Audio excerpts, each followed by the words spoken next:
Hello again. Here we are in the sunny truck once more. The plans for this car is actually to make this little tin box civilized. Okay, so we're part of the way there. We've got a decent stereo, we've got some air conditioning in there, and there's more we're going to do. You know, we'll make it civilized, but at the end of the day it's a little tin box. So what we're going to try and do is shut it up a little bit, but I'll show you what we're up against. That's a decibel meter. I don't know if you can see that too well. Right, decibel meter. So let's turn the car on and start it for a start.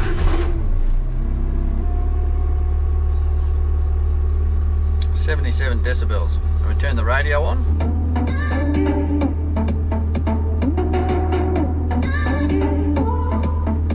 Right, as you can see, that's hovering about 80, roughly 80 decibels, and the song hasn't even really started yet.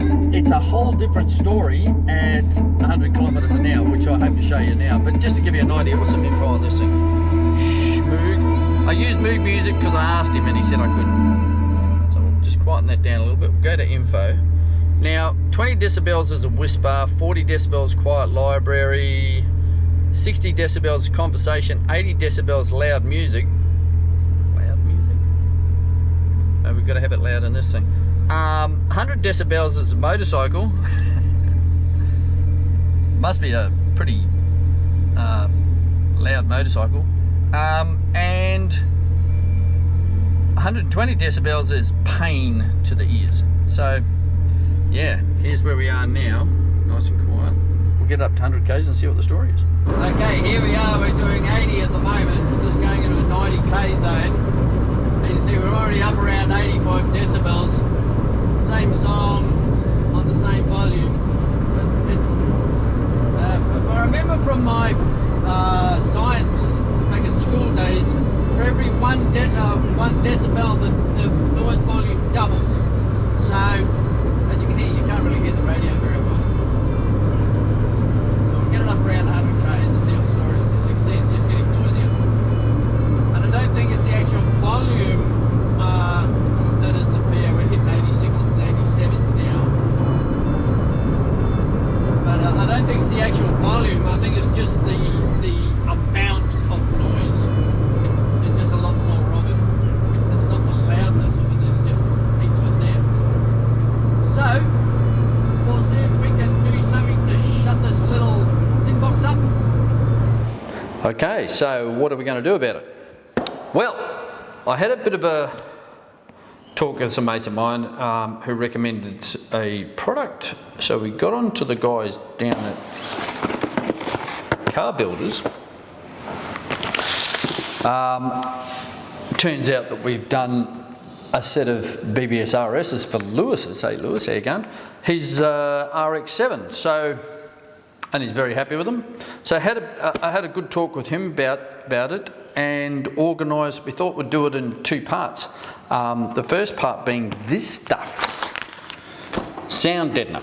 Right, so what is it and what does it do? Okay, so it's actually pretty cool.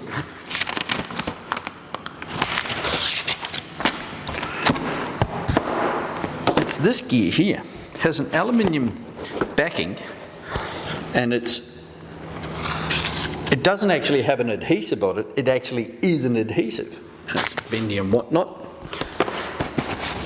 So, what does it do? What it does is it stops the resonance. Hang on.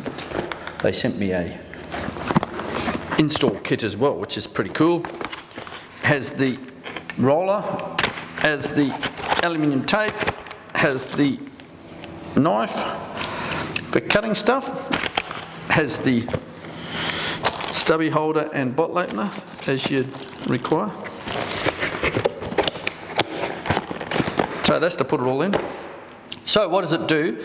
What it actually does is stops the resonance in the metal. So, you know, this, and I keep referring it to a tin box because that's what it is. You've got, the floor is just steel with a plastic mat on it. which extends some of the way up the firewall, but the firewall has basically got nothing on it. The doors, it's tinny. It's a really tinny little car, and it's noisy. So a lot of the sound I've found actually comes through the, I don't know, would you call it a bulkhead? Behind the seats, that big sheet of metal, that's just the front of the tray. It's only one sheet of metal thick.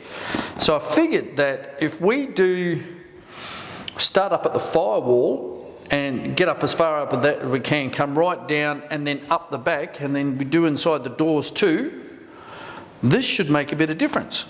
So it'll take all the resonance out, also stops a bit of, it's where are we? OEM spec thermoacoustic dampening mats. All right, so it works with keeping heat out as well. We're just about to go into winter here, so probably not such a good idea. Should do it just before summer. I digress. So yeah, the plan is to start putting this in today actually. So I figure we just bring the car in, pull everything that we can get out of it, and just start sticking the stuff down with my U-boot kit. It doesn't actually have to be butted right up to each other. So what it's actually doing is stopping the vibration in the metal. So, you know, if you're missing like bits in between, it doesn't really matter. I'm not quite sure what we're going to, you know, I want to keep that look where we've got the plastic mats and everything in. So up behind on the bulkhead behind the driver, I'm not sure what we're going to do with that, but they do, as I said, there's a second part to this that they also sell, which is a, it's not a sound deadener, it actually stops the sound coming through. It's like a carpet. Whether we can actually fit that in underneath the plastic mat, I don't know. You know, this might do enough of the job, but we're going to have to do something on the bulkhead anyway because it's white tin at the moment. We put that up, it's going to look like that. So we're going to have to put something over the top. Whether that's just a bit of vinyl or whatever, I'm not sure. But we'll put this all on and then take for another drive at 100 Ks and see what the story is.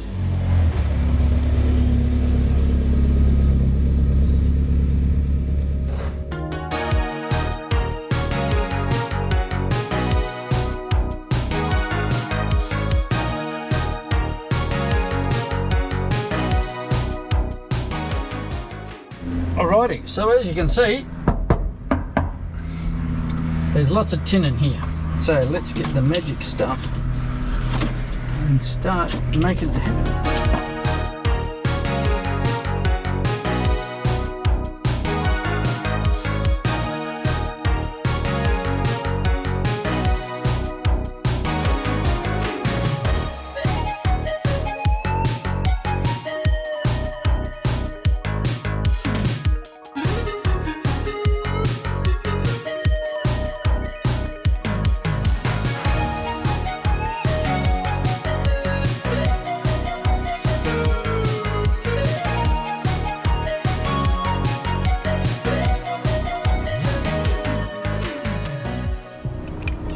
This thing here is gold.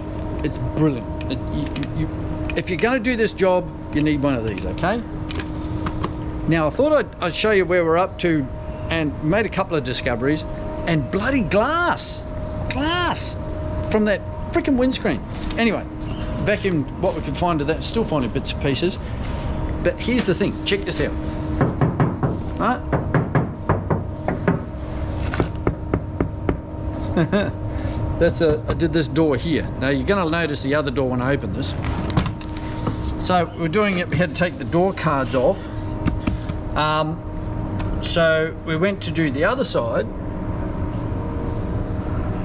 and that's when we found that the plastic inside there had come adrift and water had got in, and basically the door card on the other side, the vinyl covering looked perfect, but it was missing from about there down to there. It was all gone. So I've given them to X-Trim again because they're my guys. Thanks, Lukey. So he said, yeah, dead easy. He's just going to cut out one of the same shape. This stuff apparently it comes off fairly easy. You can peel it all off. So at the moment we've got that.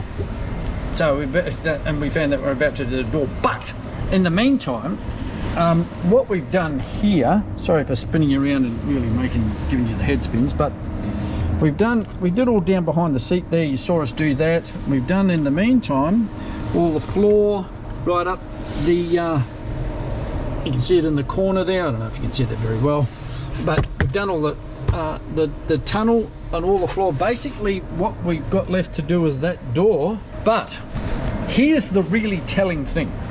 Okay, listen to this. Hear that? Fabulous. As compared to one with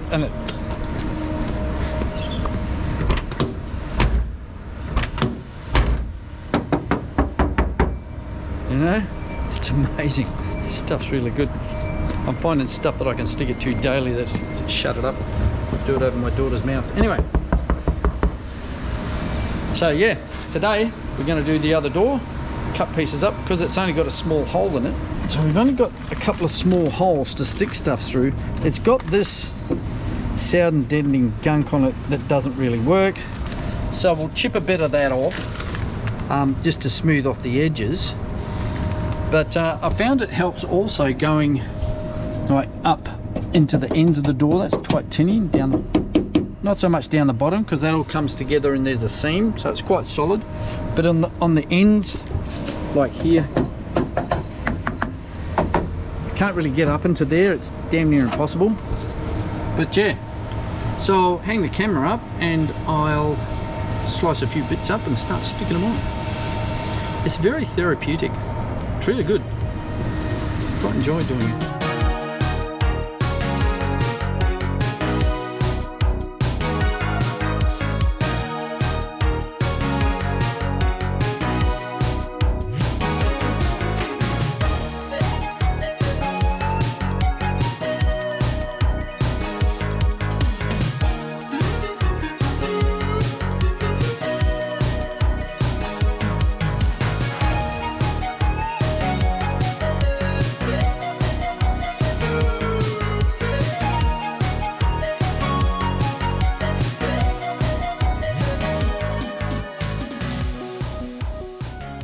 So as you can see, all the doors done.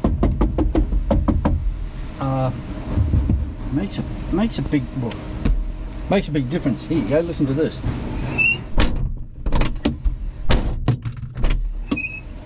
Oh, my window handle just fell off.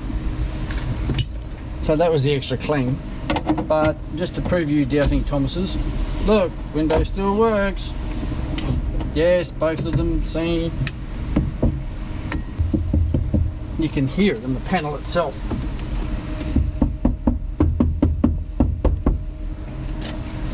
Huge difference. So all that resonance and ring has gone out of the panel. It's all gone. So we'll make this thing civilized if it kills me. But as you can see, it's getting dark, and I bet Tom went home. Here you are again, guys. So all the sound deadening is done. The only thing we don't have is that door card on, but I was going to show you the difference.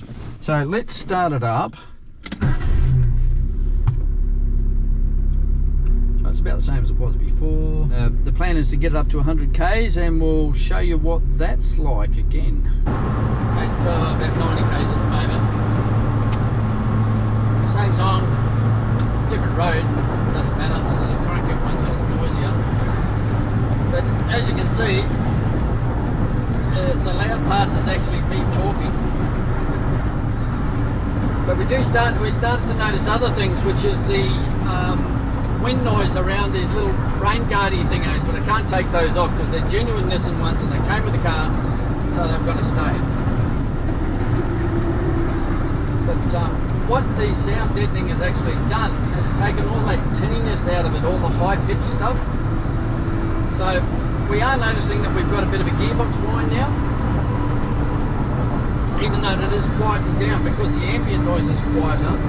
It's a lot easier to hear. We've got a bit of diff noise too. But as soon as this car goes past me, I'll get this up to Well, you'll hear the wind noise, that's for sure.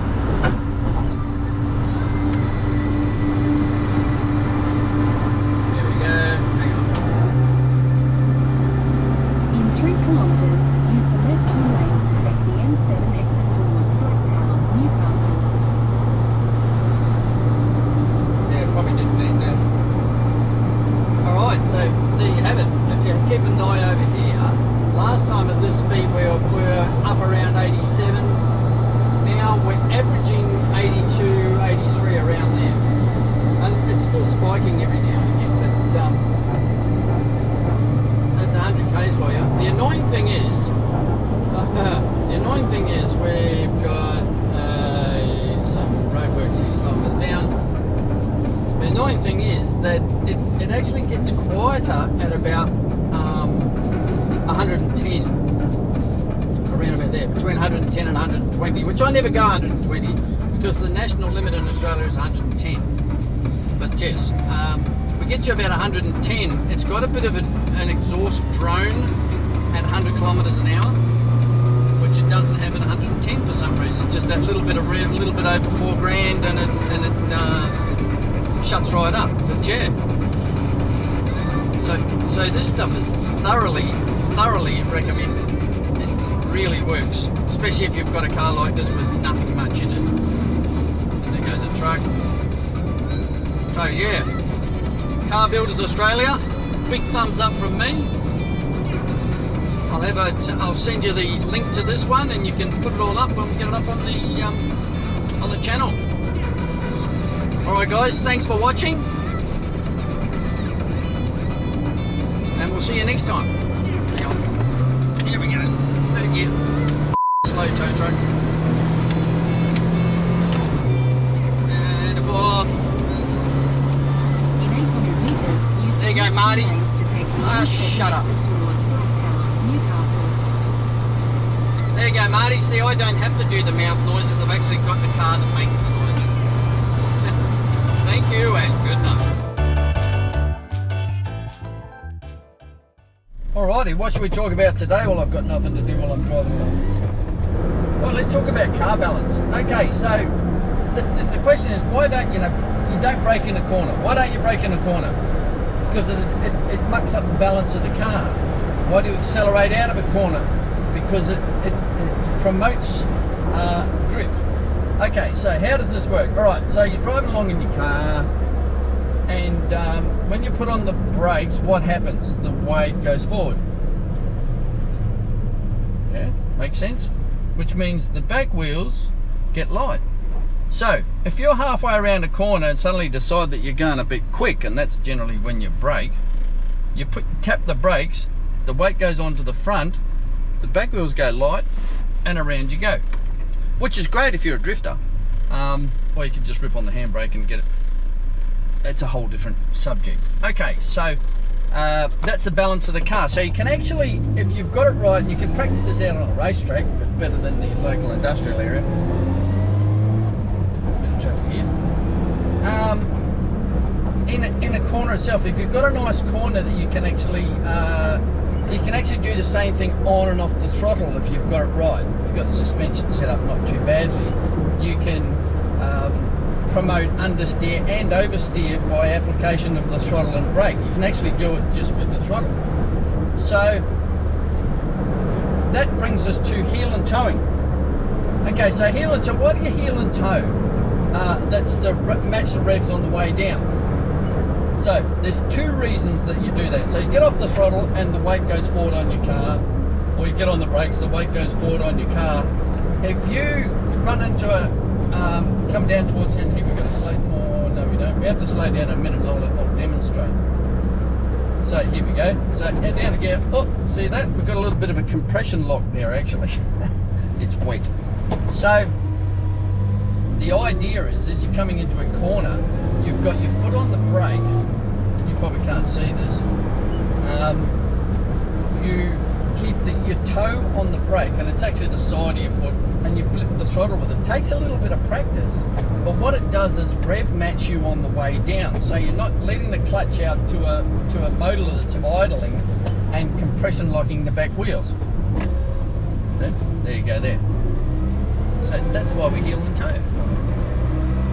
Works a bloody treat. I mean, the flip side is you could just like brake into the corner with your foot on the clutch and then pick a gear when you're ready to go and go out.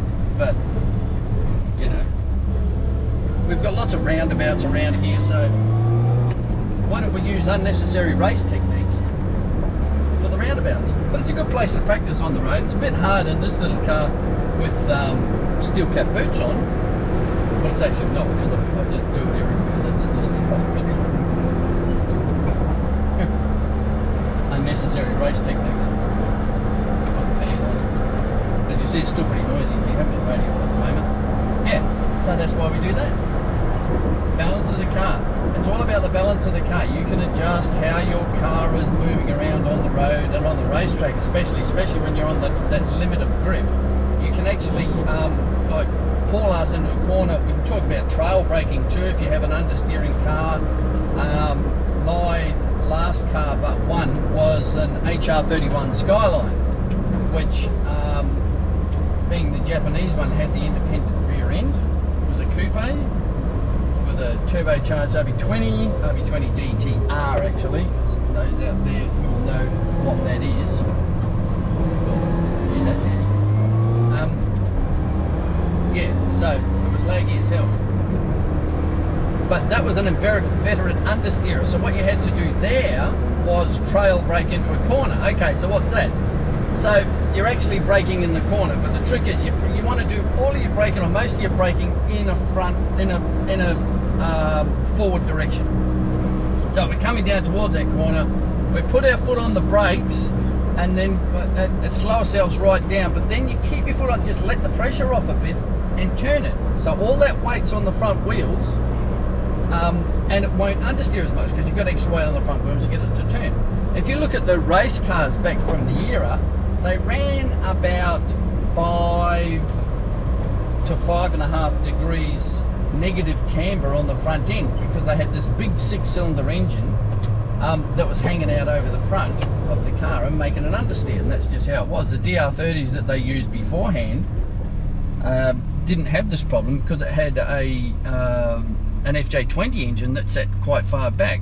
With the RB20 being a big heavy 6, it was out over the front axle and understeered. No problem with the GDR because it did 4-wheel drive, of course, and much better suspension. The HR31, they're a fun car, but their limitations are strut front end, and they had trailing arm rear, which is great with the wheels because you can actually have them sticking outside the guard as they go up and down, they tuck in, which is good. I can't think of anything else to say on that subject, so if I think of something else, I'll turn the camera back on.